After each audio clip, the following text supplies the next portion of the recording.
Hello and welcome to the Forge and Anvil podcast, where we embrace uncomfortable conversations about culture and politics to sharpen ourselves for the race set before us. My name is Connor. I am the host of this podcast.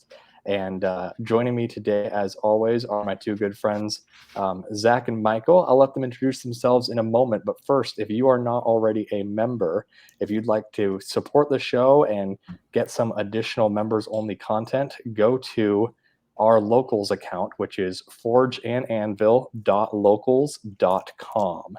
So if you feel like joining us, you can go ahead and find some extra content there. And right now we are a brand new show, so all of your funding will go straight back into the show, improving the quality and the technology. So we appreciate any support. But without further ado, Zach, go ahead and introduce yourself for those who don't know you. Folks, it's your pal Zach, singer, songwriter, guitar player extraordinaire, combat hippie, peace, love, and heavy weapons. Got some new tunes coming out in a couple months. The Way We Were, my 5th album, October 14th. Streaming exclusively on the Intergoogles, wherever you do that. Perfect. And Michael, go ahead and introduce yourself as well. My name is Michael Aper. I am a wannabe scholar holding a Bachelor of Arts in Christian Studies, a Master of Science in Leadership, and pursuing yet another Master of Arts in Biblical Studies, a seminarian who is interested in biblical teaching and biblical manhood. Awesome. All right. Well, we are going to go ahead and just talk through. Last week, we covered several news stories at once. We've decided to change the format a little bit. We all felt like we didn't get a chance to dive in as deep as we wanted to. So we're just going to focus on one big story today and just go wherever that takes us, because I'm sure it's going to give us a lot of content to go through, a lot of thoughts to unpack. But I'm going to go ahead and read this one. This is from the Post Millennial. It is Biden increases IRS agents to almost 170,000. 70,000 will be armed to target middle-class Americans. So I'll go ahead and read a little bit of this article here to give us some context. This brings the total to nearly 170,000 under the Bureau of Tax Collection. The cost of this new initiative will be about $80 billion, and it's all part of a bill meant to lower costs to Americans. This was noted as well by Congressman Marjorie Taylor Greene, who told the Post Millennial, the bill is terrible. It's basically Joe Biden Build Back Better agenda that a lot of Republicans called Build Back Broke. The Joint Committee on Taxation has given an estimate of the plan, saying that between 78% and 90% of the additional $200 billion that the IRS will collect as a result of its bolstered workforce will come from small businesses making less than $200,000 per year, according to the New York Post. So let's go ahead and start there. But gentlemen, your thoughts? I think the title of the article is kind of funny, that they're being armed to target middle-class citizens. I think is maybe a unique wording choice. But honestly, though, initially this has been out for a week or two, maybe 3, and my scope of relevance in that topic is limited. I haven't done an extensive amount of research. However, I have not yet heard any positive side to how any of this could benefit people. What it sounds like is just the exposure that I've had to the news resources that I've had are primarily conservative in nature and largely sound like the individuals that are being employed by the IRS or for the IRS to do these auditing works. It sounds just like that, like auditing in order to assist with taxes going the way they're supposed to be.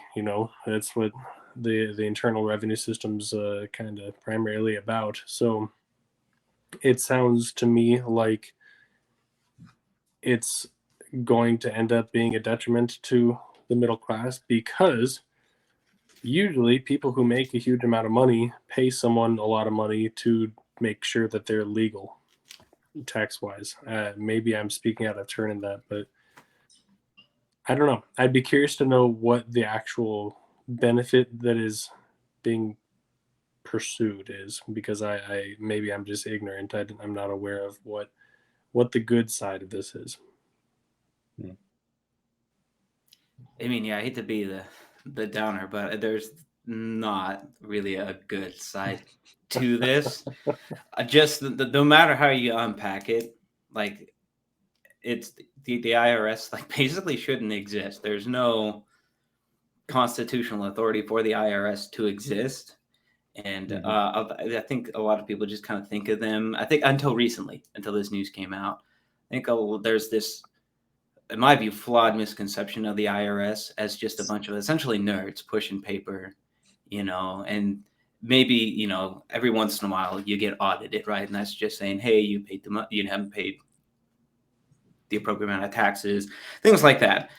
But I think it spooked a lot of people to realize that it's more than just nerds. It's nerds and people with guns who will come to your house and kidnap you if you don't pay taxes. What I'm talking about here is called theft. It's called extortion.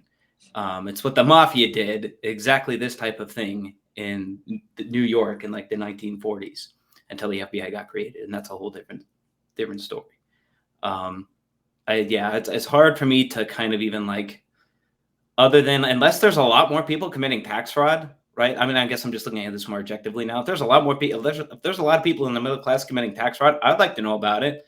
I want to know what their secret is and why they've gotten away with it for so long. And, for long enough that, like, write the book. I want to know, like, because this seems kind of random.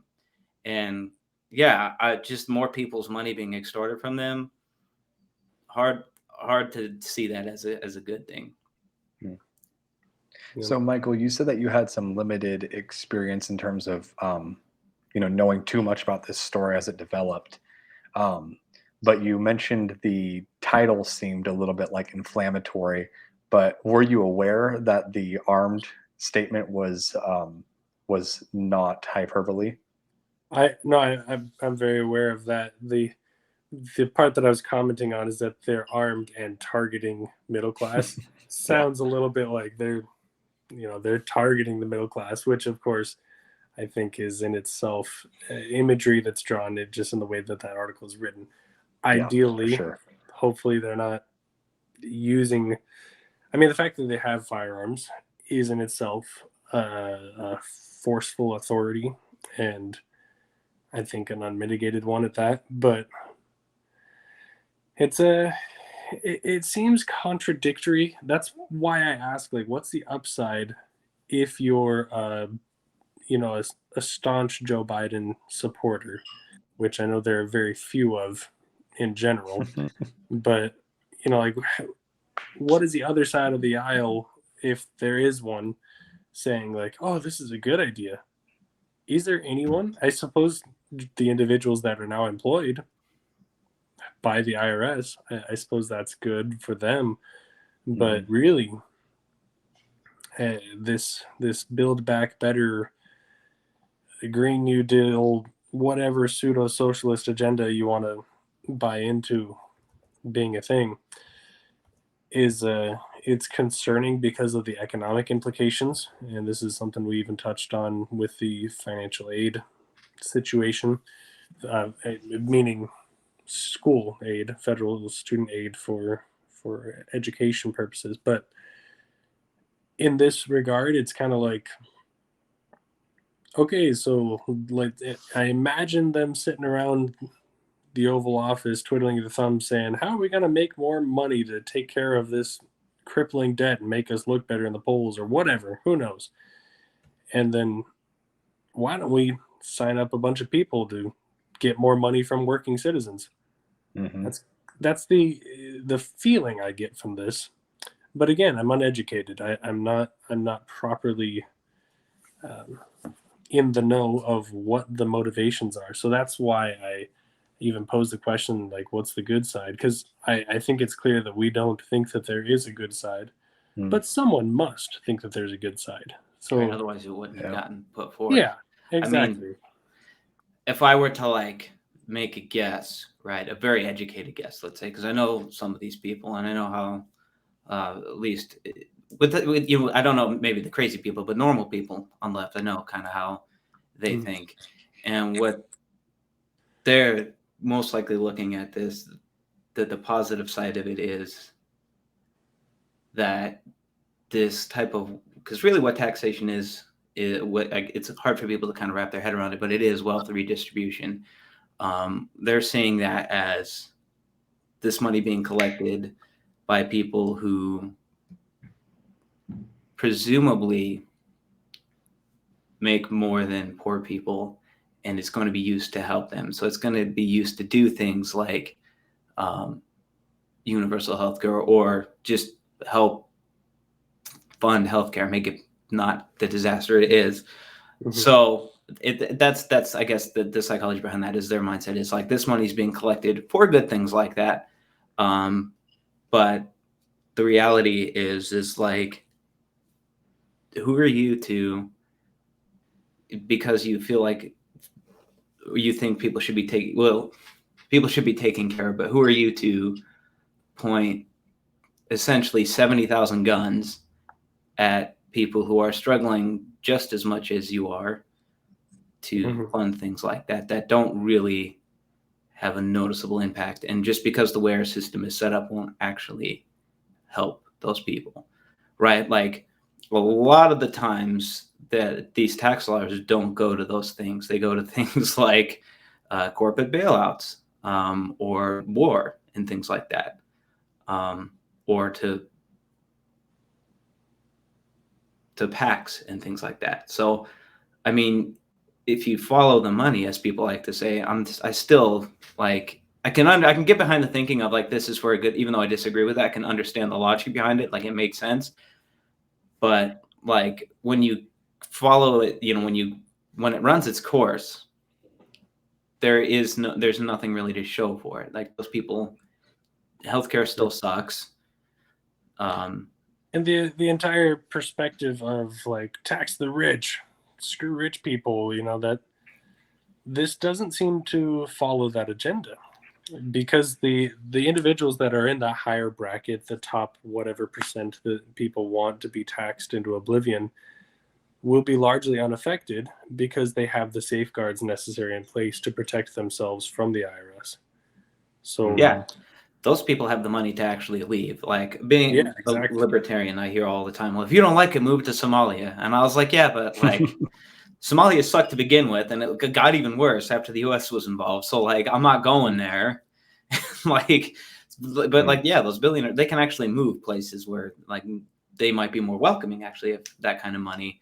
And like, as far as like specifically punishing rich people, like, I'm not so sure that I want to tax the people that, at least in my case, quite literally are like providing me with job opportunities. Like, Yeah. you know, I mean, like, but that being said, there's something to be said for people that go outside the system. Like, I guess there's something to be said, you know, for people that hide their money offshore or other ways like that. There's, you know, I think that there are less of those people than some of the folks on the left would have us believe that there are. I mean, that's just my understanding of it. I could be totally wrong.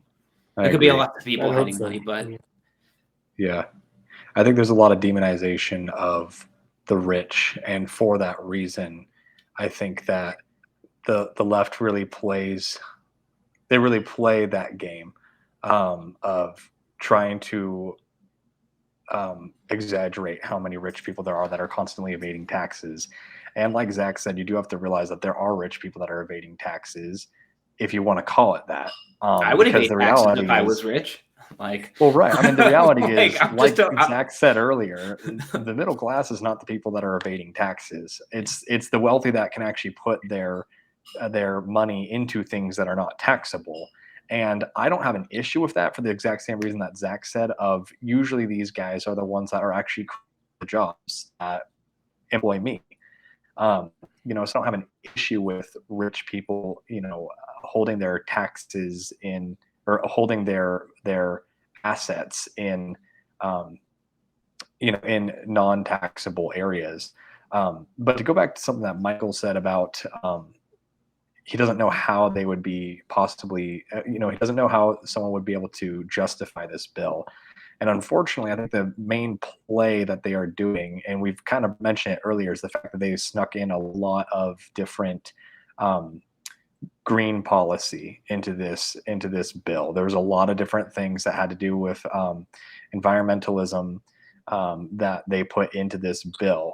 Where I think frustrated right now is that I know that there are a group of people that think that we are, heading towards a climate disaster, that we are for sure going to like all die. The main thing that I get frustrated is that I do think that there's been a lot of predictions that have been very wrong with that. But either way, I would still ask people like, okay, but if we can't afford this right now, does it matter? I mean, where I get frustrated with the environmental stuff is that people don't, I shouldn't say people, I should say there is a group of people in America that don't realize that America contributes very little to the overall environmental issues. And the two biggest offenders is China and India, because they have the two biggest populations in the world. And neither of them are going to do anything to change their environmental policies right now, because they are both developing countries. China much more so than India, but they are both developing countries that it would kneecap them to basically do what some of the things that America and Europe are doing with environmentalism. And all that to say that right now we can't afford it. We have record high inflation and our economy is really sluggish at best. And we are not the main perpetrators of the environmental issues that we, whether you believe in them 100% or you just, you're skeptical about it, whatever the case may be, we are not the biggest perpetrators of of violating environmental safety. And the biggest perpetrators are people that are not going to change their ways unless it was probably done by force, which I would never want to have happen, obviously. But point is, we're not going to legislate change that's going to be effective in terms of the environment. And so right now, all we're really doing is just making our economy worse. And then, of course, the IRS agents is the craziest thing on top of it, too. Because again, middle class are going to be the people that are going to be most affected by this. Now, something that I keep hearing a lot of from different commentators is just the idea that this is becoming a federal police or a secret police, as some people have called it. So, Michael, what's your thoughts on that? Have you heard anyone talk about that yet? I mean, that's obviously a form of powerful enforcement, or else they wouldn't be armed. That's clear enough.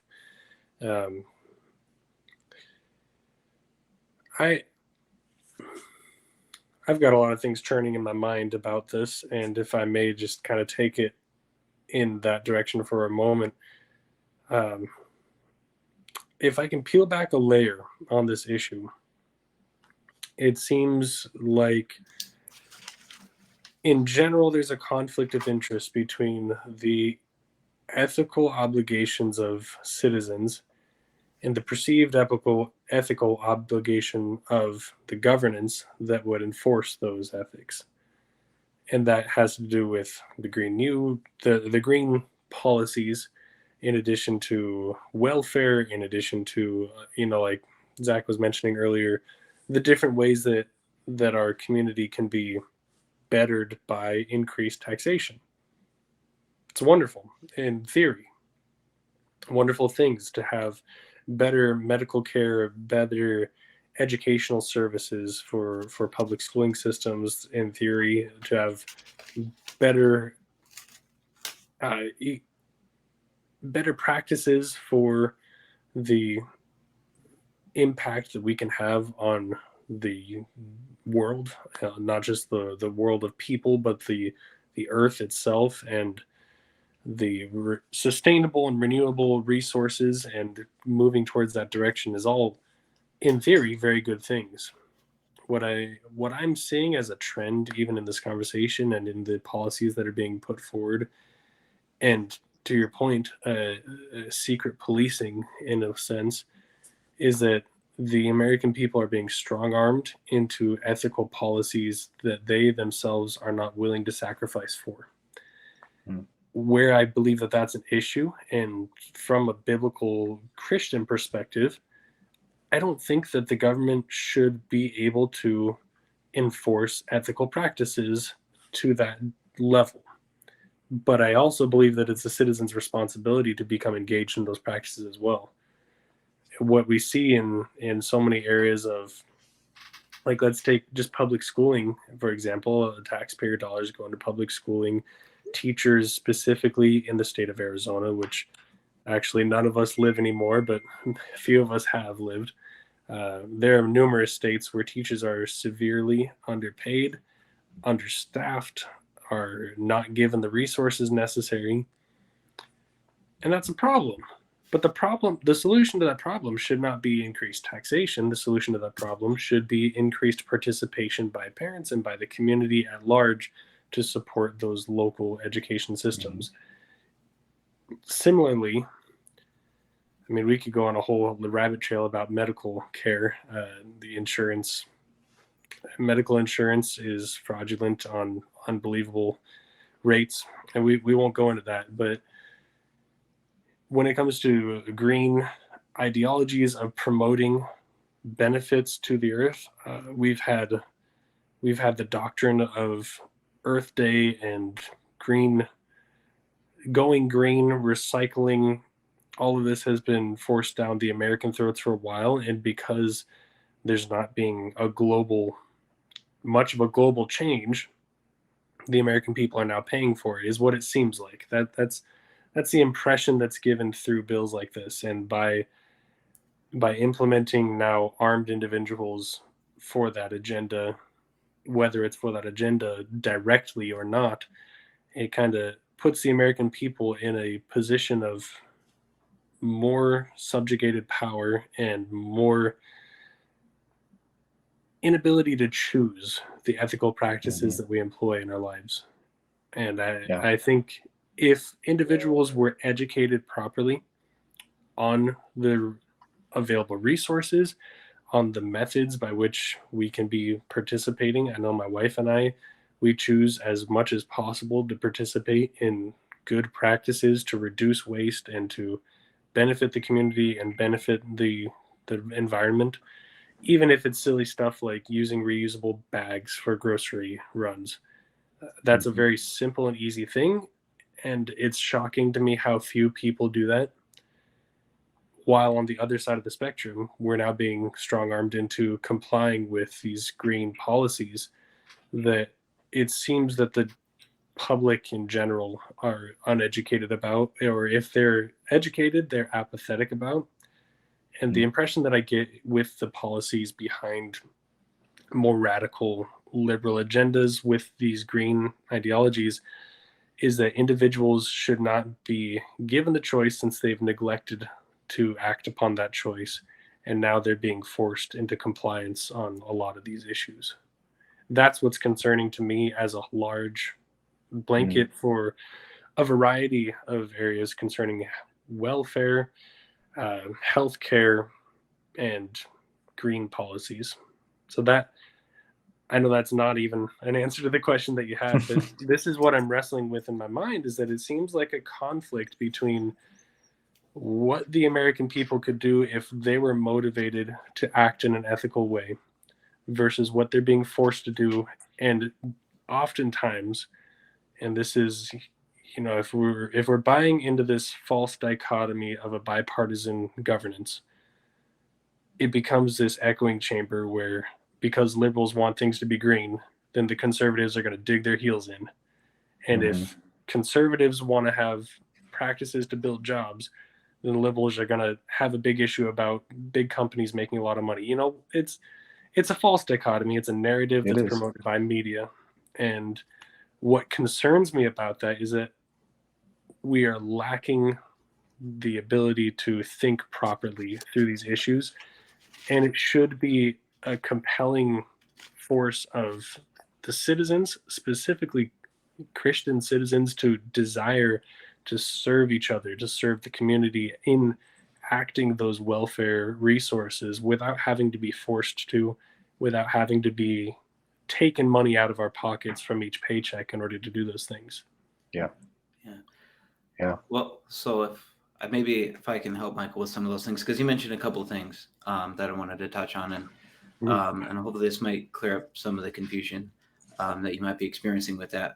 So he had talked about, I guess, to kind of maybe work it from some of the things he said there just before he wrapped up. So he talked a lot about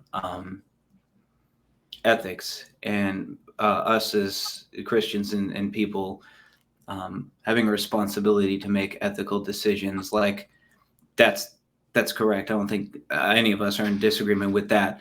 But where I think the problem is that people don't understand exactly what it is they're doing when they vote for tax increases, and really just how taxation in itself works. So what you have to keep in mind is anytime you are at the ballot box, or if you're voting by mail, anytime you're practicing that act of voting, what you're effectively deciding is where is the gun going to be pointed, right?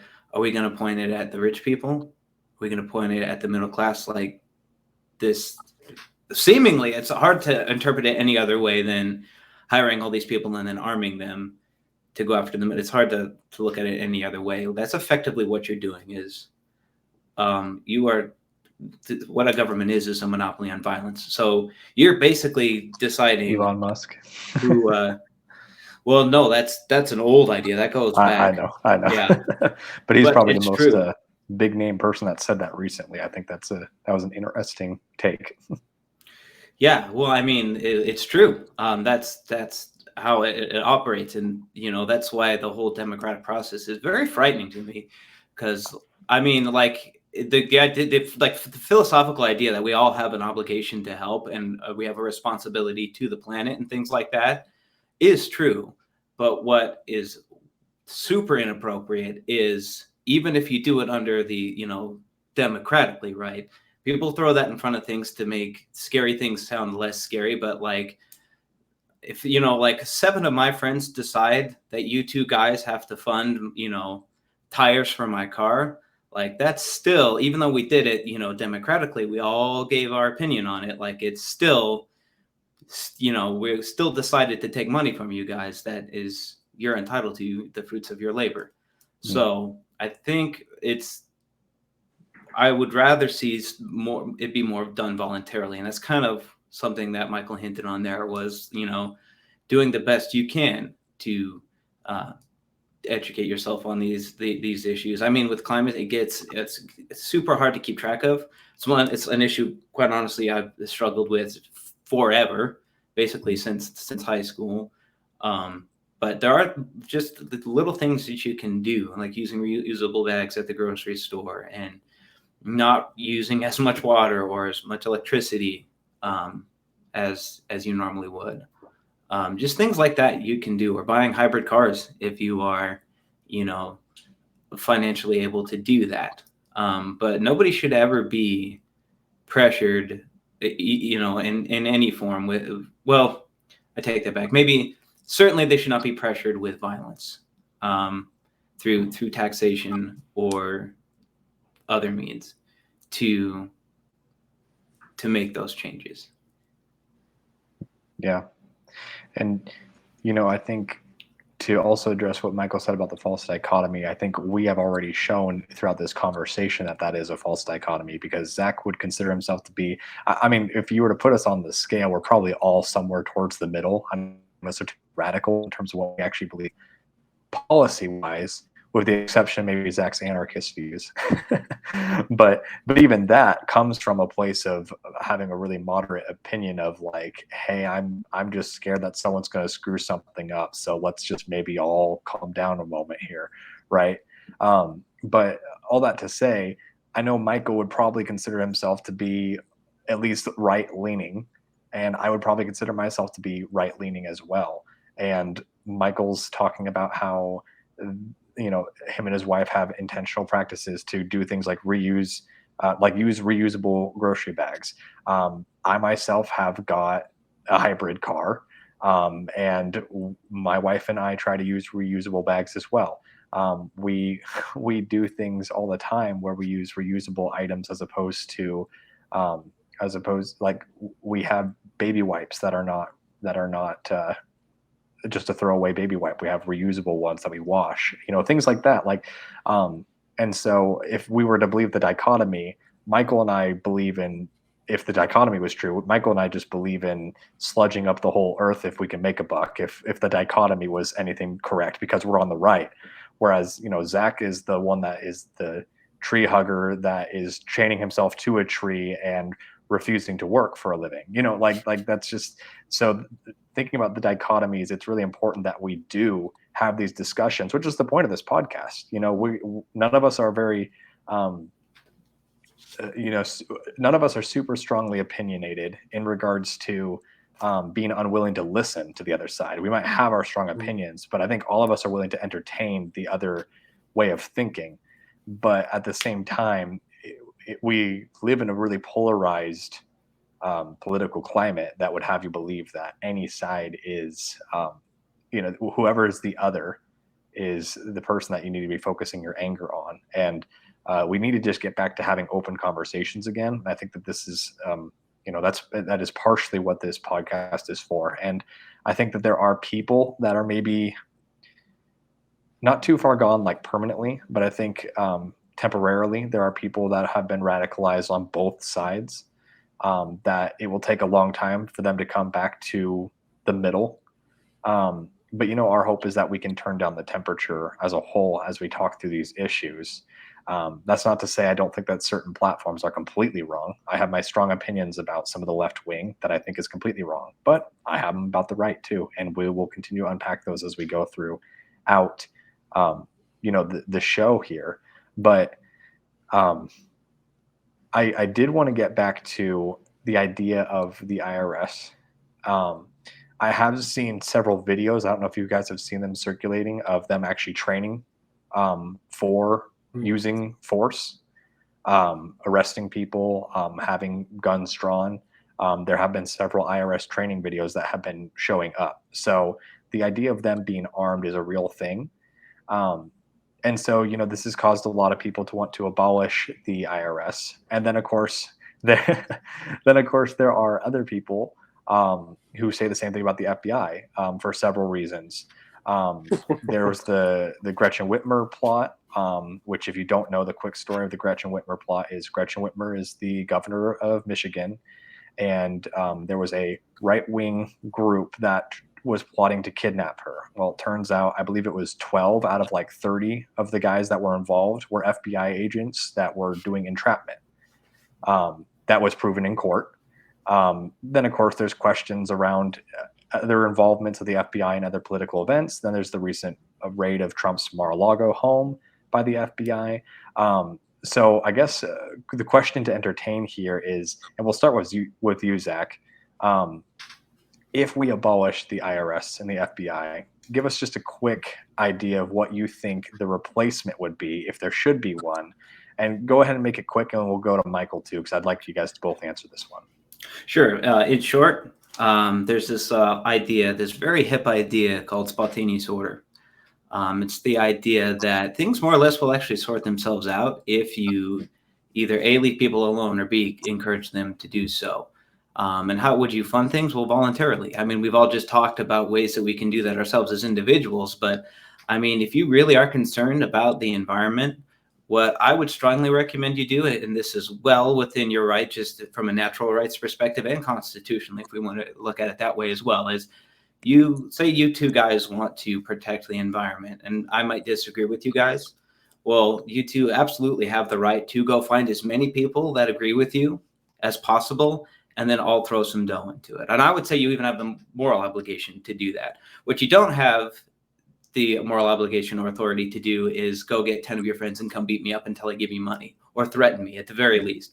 And that's really what this is. I know that it's scary to watch, like them training and things like that, but it's really just a very thinly veiled threat of like, this is what happens if you don't give us your money. This, it goes back to my mafia analogy there, where the guys would come in, break the grocery store, and say, "Hey, a lot worse could happen if you don't pay us protection money." Well, that's essentially what's happening. And so, the solution to that is understanding property rights and the non-initiation of violent force. So, just to keep it brief, I would suggest you just Google the words voluntary or voluntarism, the non-aggression principle, and spontaneous order. There's tons of free resources on the Intergoogle, tons of great videos you can watch, some interactive stuff as well. Awesome. Let's throw it to you, Michael. I don't know about all that, but please respond, because I literally don't know. But in regards to your original question of what to do with the IRS or FBI and whether to replace them and what with, ultimately, replacement is kind of a moot option because the individuals that are going to be busting down doors, or the individuals that are training, they themselves are not, I don't believe them to be nefarious by nature. They would be individuals that are employed and fulfilling a purpose that they're being paid to complete. The issue that I have, and I think with these agencies at large, would greatly be the leadership. Good old Donald Trump has a unique way of making things very black and white, and he has a way of imagery about him, and it brings to mind the idea of him and his international quarrels, saying my button's bigger, talking about nuclear warfare. And what that does, that paints a picture of a leader who's sitting there with the big buttons, telling where things go, what things happen. And Joe Biden also has his own buttons, and his administration, having allocated these resources to train the IRS, that is an act of authority. That's an act of leadership. And I'm not saying that he's some authoritarian dictator. I'm not saying that Trump is either. I would like to assume that the individuals that are acting out these plans are not themselves evil, but there's room for reformation within the leadership structures that are in place. And that's not exclusive to either side of the false dichotomy of our bipartisan system, as we've mentioned. I think there needs to be, perhaps, rather than a reformation of the agencies themselves, perhaps an accountability that can be put into place. I don't know what that looks like because I don't know what the chain of command looks like either. But ultimately, if we were to deviate from this trend of violating individual rights and violating ethical agendas that individuals may have as citizens of the United States, what we would need is a reformation of leadership. And whether that leadership is elected or assigned, that's what would need to happen, what needs to be discovered, I think. So auditing in that regard is necessary, I believe. Yeah. I think an idea that's been running through my head, and I'll try to make this brief, is just the idea that, so first of all, the FBI was initially created, and I know Zach already probably knows a lot about this, the ideas behind the FBI. I don't know how much you're familiar with that, Michael, but the original meaning behind it was to solve interstate crimes. So if someone committed a crime in Georgia and and flew all the way over to Arizona, it's the idea that the FBI can be the branch that handles that, so that a law enforcement agency whose jurisdiction ends in Georgia doesn't have to cross state lines, or they don't have to just give up the hunt if it's something worth hunting. Of course, there's many people that have said that is not what the FBI is doing, and that they have not been doing their job well. Which whether you think that or not, at the end of the day, it's still the idea that it is an unconstitutional, um, it's an unconstitutional program. And I think if we were to need a nationwide police force, I think that that should be done through a constitutional amendment, not just us creating a completely unconstitutional entity. Um, and the idea that I've had in my mind, at least, is the idea of that should be someone that's elected. Maybe we compare it very similarly to Congress, because it shouldn't be a big police force. The reality is, it really doesn't need to be. So my mind is, okay, why not have it be basically the same size as Congress? Because Congress is reflective of the population, and it should be done in the same way. I think that we can actually elect people from each congressional district to go and basically represent, as the whatever we'd call it, the new FBI, basically. That way, there is a direct check and balance from the people, I think, to that organization. And there's also a limit to how big that organization can grow, because it could only be the size of Congress. So that's just an idea that I had, anyways. But we're getting short on time here. But I'd love to hear you guys' initial thoughts on something like that. Yeah, so replacing it with something a bit more manageable. I mean, that's just, to me, that what jumps out to me is that you run the risk of, and I would almost stake a large sum of money on this being the outcome, is you're basically just hitting the reset button. Right? The FBI didn't, like you kind of pointed out, didn't start out the way it is now. It took some time to get here. So if we just, I mean, that's kind of my problem with term limits and things like that, is it really just crams all of that corruption into 2 years instead of 4 years. You're seeing 4 years of corruption in 2 years, and it's scary to kind of observe. So I think it's kind of like that, but mapped over to just it's too easy for these things to. Yeah, I mean, it's just like to Michael's point about like the individuals in and of themselves running these in these organizations, in law enforcement and things like that, aren't really bad people in and of themselves. Like, I mean, yeah, I mean, philosophically, sure. But under the right circumstances, like, good people can become bad people frighteningly fast. So I'm not even sure that an organizational change, like a structural change, I guess wouldn't even really be an organizational change. Because what you're talking about is just a structural change. Like, who do these people, because nobody really knows who the FBI is reports to or beholden to. Ideally, it's the people and then the government that they are supposed to protect. That's very clearly not the case. So it feels like we would be hitting the reset button and then just, hosing future generations to go back and like, oh, this new FBI thing didn't work out. I don't know. That's kind of just where I see it from. Yeah. Well, Mike, we'll give a quick 30-second rundown if you think my idea is horrible or great.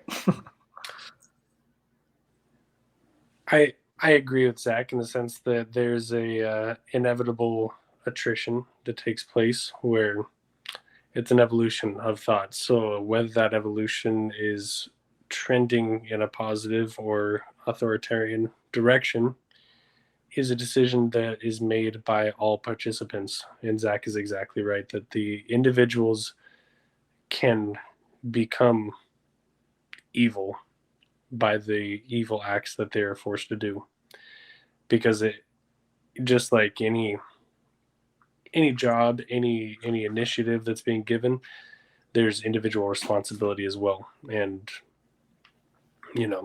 it's not as if any member of a evil organization is exempt from the evil that they represent. So there's a corporate entity of that. As far as altering the position, I'm in all favor of making things more local.